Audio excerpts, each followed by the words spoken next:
Cześć, tu Jakub Grydziel, wasz przewodnik sudecki i wrocławski. Zaczynamy przy skrzyżowaniu Kazimierza Wielkiego, a zakończymy trasę na placu Uniwersyteckim. Stare przejście Świdnickie to miejsce legendarne we Wrocławiu. Zostało stworzone w 1974 roku i od zawsze słynęło z długich schodów. Kiedyś, by wejść na kolejny stopień, należało najpierw wykonać dodatkowy mały krok, zatrzymując się na każdym stopniu. Niektórzy chodzili powoli, robiąc 2 kroki na jednym stopniu, a inni wykonywali dłuższe kacze skoki lub wbiegali po schodach. Miejsce również było znane z tego, że w jego okolicy koczowało wielu bezdomnych, których każdy wrocławianin dobrze kojarzył. Każda dekada miała swoje legendy związane ze stałymi bywalcami przejścia. Nowe przejście Świdnickie zostało otwarte po modernizacji w latach 2015-2016. Obecnie pod jezdnią i przystankiem mieści się Centrum Informacji Dialogu podzielone na 5 stref tematycznych dla mieszkańców. Znajdują się tu mini biblioteki, punkty informacyjne, strefy zabaw oraz przestrzenie warsztatowe i konferencyjne. Na drugiej stronie ulicy trasy WZ warto spojrzeć w prawo. Stoi tu pierwszy wrocławski krasnal na wielkim kciuku, zwany Papa Krasnalem, a także majorem Frydrychem pomarańczowej alternatywy. Pomarańczowa Alternatywa to ruch opozycyjny, happeningowy i artystyczny, który działał we Wrocławiu pod koniec PRL-u w latach 80. Studenci przebierali się za pomarańczowe krasnale, organizując nieoficjalne protesty. Celem było wyśmiewanie absurdu systemu. W polskiej i zagranicznej prasie pokazywano, jak milicja aresztuje ludzi przebranych za krasnale.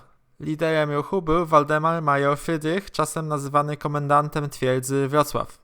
Absolwent historii i historii sztuki, zajmował się sztuką akcji, happeningiem i performancem. Był autorem manifestu surrealizmu socjalistycznego, stanowiącego teoretyczną podstawę działalności pomarańczowej alternatywy. Tutaj również znajduje się Barbara, Wrocławski Instytut Kultury, obecnie pełniący funkcję kawiarnio-klubu i przestrzeni kulturalnej. Dawniej znany po prostu jako Bar Barbara. Bar Barbara został otwarty w 1965 roku jako lokal typu samoobsługowego bar szwedzki przez wrocławskie zakłady gastronomiczne. Miejsce to stało się kultowe, łączyło pokolenia, przyciągało środowiska alternatywne, artystyczne i młodzieżowe społeczności. W ostatnich latach Barbara pełni funkcję miejsca, gdzie organizowany jest sztab Orkiestry Świątecznej Pomocy. Po prawej stronie wzdłuż całego ciągu do rynku zauważycie mieszkalne budynki odbudowane po wojnie. W kamienicach, które niegdyś tu istniały, mieściła się redakcja gazety Schlesische Zeitung. Był to dziennik i magazyn wydawany we Wrocławiu przez ponad 200 lat, aż do likwidacji w 1945 roku. Pierwszy numer Schlesische Zeitung ukazał się 3 stycznia 1742 roku, niedługo po zajęciu Śląska przez Prusy. Założycielem i pierwszym wydawcą był Johann Jakob Korn, znany wrocławski drukarz i księgarz. Gazeta służyła informowaniu niemieckiej administracji i społeczeństwa o wydarzeniach na nowo przyłączonych ziemiach i od początku była lojalna wobec władz pruskich. Większość jej publikacji wciąż można znaleźć w archiwach, co pozwala na rekonstrukcję historii dnia codziennego w Breslau. Na skrzyżowaniu ulic Ofiar Święcimskich i Świdnickiej znajduje się dawny dom handlowy Merkury, wzniesiony pod koniec XIX wieku jako jeden z pierwszych domów handlowych we Wrocławiu. Budynek powstał na przełomie XIX i XX wieku według projektu architekta Karla Grossera. Warto przyjrzeć się fasadzie i detalom w historyzująco mieszanym stylu. Fasada wykonana z czerwonego piaskowca, podobnie jak szklany dom na placu teatralnym. W 1945 roku budynek uległ poważnym uszkodzeniom i dach musiał zostać odbudowany. Współcześnie obiekt nadal pełni funkcję domu handlowego i zachował oryginalny wygląd. Po drugiej stronie, w kamienicy nr 5 przy Ofiar Święcimskich, na ścianie umieszczono stylizowaną tablicę poświęconą opozycyjnym radiowcom. W latach 80. w Polsce istniały liczne nieoficjalne podziemne rozgłośnie. Nadawały one audycje opozycyjne niezależne od władz komunistycznych. We Wrocławiu również działały takie inicjatywy. Przed wojną w kamienicy nr 5 mieścił się sklep z butami. Oryginalny budynek został prawie w całości zniszczony. Na całym odcinku ulicy Świdnickiej w tym rejonie można zauważyć granitowe kule, obok których znajdują się rzeźby małych krasnali. Kule pełnią rolę separatorów oddzielających przestrzeń pieszą od jezdni i zabezpieczają chodnik przed wjazdem samochodów. Jedna z kul ma widoczny aplit, hydrotermalną żyłę, wtrącenie krzemionci w pustą przestrzeń w pękającym, stygnącym granicie setki milionów lat temu. Wzdłuż ciągu znajdują się również nasadzenia klonu jaworu z pięknymi geometrycznymi katownicami u podstawy. W całym ciągu znajdują się liczne restauracje, kawiarnie, bary szybkiej obsługi i punkty usługowe. Jeżeli chcecie wymienić gotówkę na obcą walutę, tutaj w okolicy znajdziecie najlepszą ofertę. Jeśli chodzi o krasnale, obecnie w całym Wrocławiu jest ich około 1500, z czego 500 znajduje się w centrum i najbliższych okolicach. Tradycja krasnali rozpoczęła się od happeningów pomarańczowej alternatywy pod koniec okresu socjalistycznego w Polsce. W ostatnich latach wiele firm, restauracji, banków i innych miejsc, które chcą się w jakiś sposób promować, stawia swojego krasnala. Niektóre z nich mają ciekawą historię i znaczenia, upamiętniają ważne osoby, wydarzenia lub instytucje. A jeszcze inne nie mają konkretnego przekazu i pełnią funkcję dekoracyjną i artystyczną. Czasem wiszą po prostu na lampach czy słupach, stanowiąc bezimienną ozdobę miasta. W innych miejscowościach Dolnego Śląska przeniósł się podobny zwyczaj. W Jeleniej Górze na przykład mamy wszędzie jelonki. Doszliśmy do węzła ulic Oławskiej, Świdnickiej i Rynku Wrocławskiego. Na południowo-wschodnim rogu stykają się Pierzeja Wschodnia, znana w przeszłości jako strona Zielonej Rury, i Pierzeja Południowa, znana jako strona Złotego Pucharu. Pierwszym obiektem, który od razu rzuca się w oczy, jest wrocławski ratusz. Lokalizacja miasta dokonała się w pierwszych latach po pożarze i najazdach mongolskich w roku 1241. Początkowo Rada Miejska funkcjonowała w jednej z kamienic Pierzei Rynku, a pierwszy obiekt w miejscu ratusza powstał na przełomie XIII i XIV wieku. Do prostego, jednopiętrowego budynku w latach późniejszych dołączano wieże, przestrzenie administracyjne i przybudówki. W późniejszym etapie dodano charakterystyczne detale gotyckie, wykusze, nowe szczyty i ozdobne portale. Przebudowy wynikały przede wszystkim z rosnących potrzeb miasta, koniecznością zapewnienia większej przestrzeni dla urzędników, sądów, administracji miejskiej oraz funkcji reprezentacyjnych. W 1808 roku działalność Rady Miejskiej wraz z odejściem od systemu feudalnego w Starym Ratuszu zakończono, ponieważ budynek stał się niewystarczający. Następnie przez prawie 60 lat radni wynajmowali pomieszczenia aż do wzniesienia nowego ratusza. Obecnie Stary Ratusz jest siedzibą Muzeum Sztuki Mieszczańskiej, oddziałem Muzeum Miejskiego Wrocławia. Zwiedzający mogą podziwiać bogato zdobione wnętrza, takie jak sala wielka ze sklepieniami krzyżowo-żebriowymi, izba seniora rady czy sala książęca. W salach znajdują się eksponaty związane z historią artystyczną i rzemieślniczą miasta. W przyziemiu działa piwnica świdnicka, restauracja z tradycją gastronomiczną, jedną z najstarszych w Europie, sięgającą średniowiecza. Zegar Starego Ratusza, jeden z najważniejszych elementów architektury miasta, przez wieki był nie tylko urządzeniem technicznym, ale też symbolem porządku, punktem orientacyjnym i świadkiem życia miejskiego. Ciekawostką jest, że posiada tylko jedną wskazówkę, więc nigdy nie było wiadomo dokładnie, która jest godzina. Przed ratuszem znajduje się pędzierz miejski. Przewodnicy zwracają uwagę na fakt, że w czasie, gdy na zachodzie Krzysztof Kolumb odkrywał Amerykę, we Wrocławiu wybudowano pędzierz do karania złoczyńców. Na szczycie pędzierza znajduje się figura kata Rolanda z mieczem i pękiem rózg. Oryginalny pędzierz został zniszczony w 1945 roku.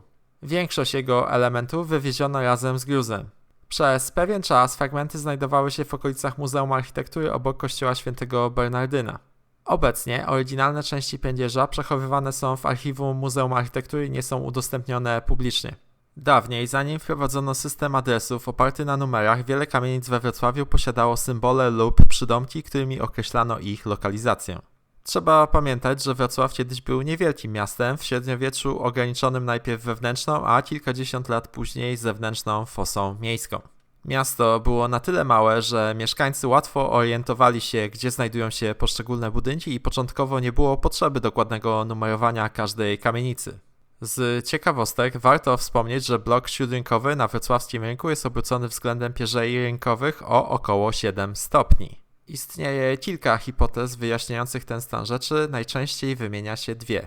Pierwsza to taka, że blok śródrynkowy został wytyczony wcześniej na już istniejących zabudowaniach Wrocławia, kramach i domach kupieckich sprzed najazdu mongolskiego na obysie starych ulic. I dopiero później wytyczono pierzeję rynku północną, zachodnią, południową i wschodnią, co spowodowało obrót bloku. Druga hipoteza jest taka, że blok śródrynkowy został obrócony, aby dopasować jego układ do przebiegu traktu królewskiego Via Regia, który wiódł z zachodu na wschód Europy. Niektórzy sugerują też, że obrót mógł mieć podłoże estetyczne, aby zapobiec złudzeniom perspektywicznym w zabudowie rynku. Jak naprawdę było? Nigdy się nie dowiemy. Pozostaje to jedną z nierozwiązanych zagadek Wrocławia. W bloku śródrynkowym znajdują się przejścia handlowe, m.in. sukiennice, przejście żelaźnicze i przejście garncarskie. Pod kątem prostym przez środek bloku przebiega tzw. przejście poprzeczne łączące Pierzeję Północną i Południową. Pierzeja Wschodnia niegdyś nosiła nazwę strony Zielonej Rury. Znajdowała się tam kamienna misa, do której rurą porośniętą glonami i porostami spływała woda z wyższego zbiornika. Inną hipotezą jest, że rura była wykonana z miedzi i utleniła się, pokrywając się patyną i zawdzięczając w ten sposób swój kolor, nadając nazwę całej rynkowej stronie. Ówcześni wrocławianie uważali, że woda z tej misy miała magiczne właściwości. W ciągu kamienic Pierzei Wschodniej znajduje się kilka budynków, takich jak pod Złotą Koroną, odbudowana po wojnie, czy też dawny dom handlowy braci Barasz, obecnie dom handlowy Feniks. Jest to budynek, który nawet dzisiaj, mimo zmian w fasadzie, zachwyca wyglądem. To ogromny gmach w stylu secesyjnym. Niegdyś na szczycie dachu znajdował się ogromny globus, który można zobaczyć na starych pocztówkach i fotografiach. Niestety został on rozebrany, by stworzyć na szczycie miejsce pod punkt widokowy i kawiarnię. Od wielu lat trwają debaty nad tym, czy globus na szczycie nie powinien zostać ponownie przywrócony. Fasada domu handlowego została znacznie przebudowana i obecnie w części zwróconej ku rynkowi mamy bardzo niewielkie, malutkie okna. Oryginalny front budynku z początku XX wieku był znacznie bardziej reprezentatywny architektonicznie, wizualnie i artystycznie udany. Następnie mijamy ulicę Kurzy Targ. Warto w tym ciągu zwrócić uwagę na kamieniczki nr 36 i 37. Widać tutaj wyraźnie podział, tak jakby kamieniczki były wąskie. Obecnie oczywiście wewnątrz są złączone w jeden budynek. Początkowo w mieście Wrocław właśnie tak wąskie działki wytyczono w Pierzejach. Po wielu latach kamienice łączono, dzielono, łączono ponownie w zależności od zapisów testamentowych, umów, sprzedaży. Budynki dzielono między synów, następnie ktoś mógł wykupić obok siebie i złączyć je w jedną kamienicę. Niektóre budynki w tym ciągu były burzone, tak jak kamienica nr 3940 i zastąpione większą kamienicą. Ciąg Pierzei Wschodniej kończy się kamienicą pod Złotym Psem. Ostatni fragment trasy wiedzie wzdłuż ulicy Kuźniczej. Niestety w przypadku tej ulicy zachowało się niewiele oryginalnej architektury. Większość uległa zniszczeniu w 1945 roku, a w jej miejsce powstały powojenne zabudowania bez bogactwa detali na fasadach. Warto zwrócić uwagę na portal w kamienicy 65-66 wykonany z piaskowca. Powstał pod koniec XVI wieku i pierwotnie był częścią bramy piaskowej prowadzącej do przepraw przez Odrę. Jest to jeden z nielicznych przykładów średniowiecznych bram miejskich we Wrocławiu. Ze współczesnych obiektów na ulicy Kuźniczej warto wspomnieć o popularnym salonie bilardowym La Sezam, który od wielu lat dostarcza mieszkańcom i turystom rozrywki przy stołach bilardowych. Natomiast po lewej stronie znajduje się znana wśród wrocławian lodziarnia, do której w ciepłe weekendy w ciągu lata ustawia się długa kolejka po lody w wafelkach oraz inne wyroby cukiernicze. Dla nocnych imprezowiczów popularnym miejscem jest również kebab Zahir, cieszący się dużą popularnością wieczorami.